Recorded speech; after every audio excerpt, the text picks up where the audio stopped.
take that, man. Thank you, brother. You ever watched that movie Rocky? You ain't never watched it? Over the top? Over the top. All right, go. Go. How do you do it? 1, 2, 3. Oh, back off the car a little bit. All right, go ahead. You got another one to drive. Oh. That's a strong one.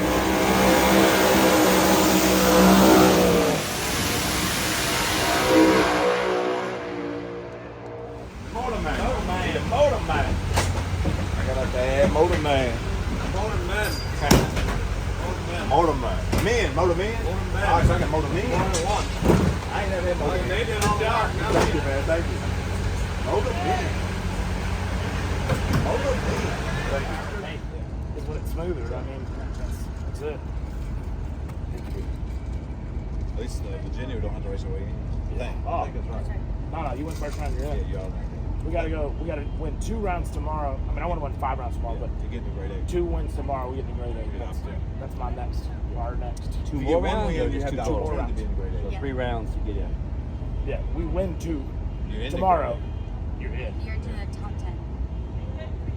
And that car's got the capability to stay in the grade A once you get in. Right.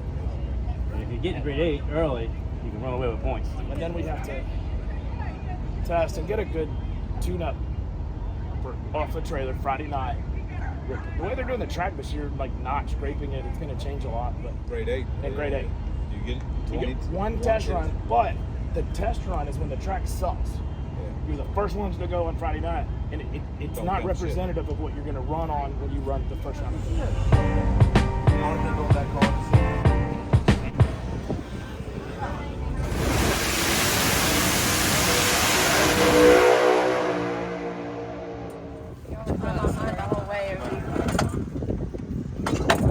I seen his nose, and then it pulled up, and I didn't see his nose, and then all of a sudden, right in front, I seen his nose again.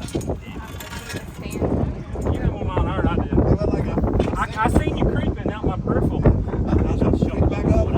You pulled a little bit. Mine left like a 100 foot a little better, and then it seemed like 300 foot. I seen the nose of the car sticking up there. I got off and pulling the chute. I seen your nose, and then I couldn't see it no more. Like, it kind of, the shadow went away.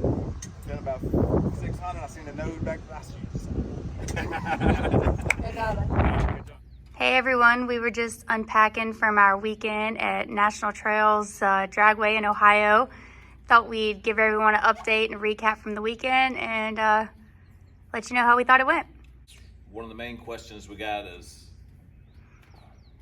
everyone kept asking how to end up driving the Mustang or the driving Stevens Ford, and I'm still trying to figure that out, honestly. Like, things just came together and that's what happened, really. Me and Steven had talked about me driving his car a year or so ago, and nothing ever came of it. I tested my Nova, and we were tested the Mustang. I made a few hits in it, and some of the stuff I tried on my Nova really didn't pick it up. It was right towards race day. I made a hit on the Mustang, and I ain't gonna lie, I kind of felt at home. I hate to say that, like I never thought I'd say that really, but it felt really good. The same chassis builder built both cars, so that may have been a little bit to do with it. I was used to the way it felt, and actually the car's really fast. I can't take nothing away from it. And from a drag racer's point of view, we all hear about Proline and what all they do, and there's only one way to find out, and that's to buy one and go from there. And we already know the switch combinations and do stuff costs a lot of money. Steven was talking about me driving, and I made a hit in it, and I like I say, I did like it. So I got to see the other side of racing. I've raced a lot of other stuff. I got to see the side of racing a Proline car, and that was pretty cool. That was a whole different experience of its own.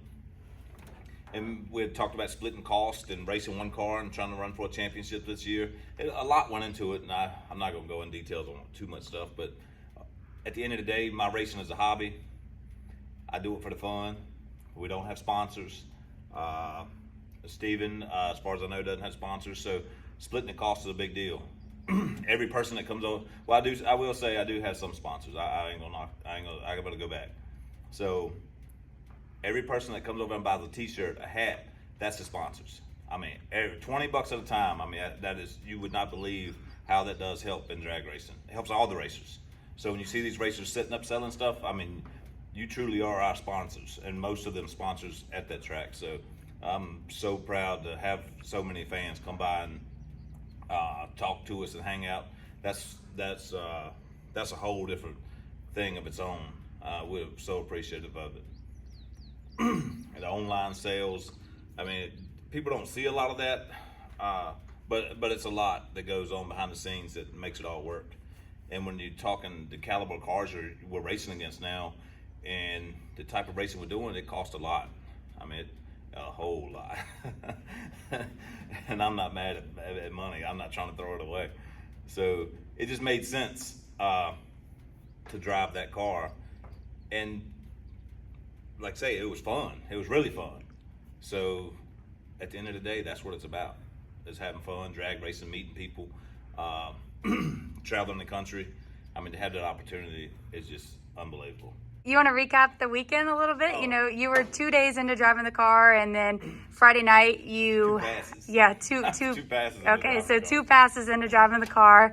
This was kind of a big weekend because you had to be drafted. Yes. So, you know, you're standing there like you're getting picked for the kickball line, and who knows who's going to pick you. Of course, we have some ideas about combination similarities and tuning similarities, but that's just not how it works in the draft. So talk a little bit about how you got teamed up with Daddy Dave and co-captain Caleb Morton, and then Brody Melton and Kyle Canyon. So being I only made a couple races last year, when it came time to be drafted, I really didn't expect to be drafted because, I mean, if a racer's not coming to every race, there's no way they can benefit your team. I knew I was coming to every race this year, or plan on coming to every race this year. So Dave didn't know. We hadn't even talked about it. So I was excited when someone did pick me, and especially with Kayla being already on Dave's team. Kayla and the combination and the Mustang are the same, so that kind of worked out to my benefit. And then when Dave drew Kyle, I really didn't know him. Then when I raced him, I found out who he was. You found out pretty quick about Kyle Canyon, didn't you? Yeah. I was I didn't know. I was sitting there sleeping on a tree, and he checked out. I was like, this dude's serious. So I felt like they built a really strong team. I was trying not to get involved in the voting too much because, like I say, I was just glad to be there. I was letting them build the team, and it worked out great. I think we have a really strong team. Definitely. So then Friday night, your first round was Mike Murillo. I know. I had Mike. That was a good race. That Mustang's really fast. Yeah. I mean, it checked out. When I let off the brake, it was gone. That was a good race. I'd rather for second round I went the same way, but like I said, I drew Scott Taylor, and I didn't come there to race slow cars. I come there to race the best. I knew when I pulled Scott, I was racing one of the best. Like Scott's, he's in the top 5. I mean, he's a bad dude. He really is every time. You know, he's consistently in the final 5, final 4 racers at each race. So, Yeah. And we've raced Scott Taylor before, and we know he runs a professional team, and He's you know, good. yeah, He's he's good himself. A good guy. And like I say, when we crossed the stripe side by side, I really didn't even I was actually looking for my light to come on. I mean, that was that close, and to be that close to him, and then he goes on to the finals. That let me know right there that Mustang's fast. I think it definitely lets you know that we're definitely in the ballpark to be one of the fastest competitors there. And one of the other main questions we had is like, where was the old Ford at? Like everyone that came up wanted to talk about the old Ford. So in Virginia, we're bringing the old Ford, and hopefully we can have some fun with it there. So as of now, we're gonna. And another, it was a lot of stuff. I keep talking, but my Nova, the rods had 23 passes on it, so I'm right around that. And I didn't want to take a chance of kicking the rod out. And we were still going to do some testing with it to make it faster. I feel like the cars have really stepped up this year. Like, it's so many bears. Well, and then, you know, where the car caught on fire at Rockingham last year, it's still not 100%. We will definitely be at VMP at No Prep Kings #2 this season. I guess for us, this is going to be like a home track. We met tons of people. I know we stayed outside on Saturday from like 10 a.m. till 2 a.m. Sunday morning. So definitely come by and see us. We love talking to the fans. Maybe we'll see Axeman back on the start line during the Daily Driver race on the mic. But we'll see. But until then, we'll see you guys this weekend at VMP. Make sure you all come out.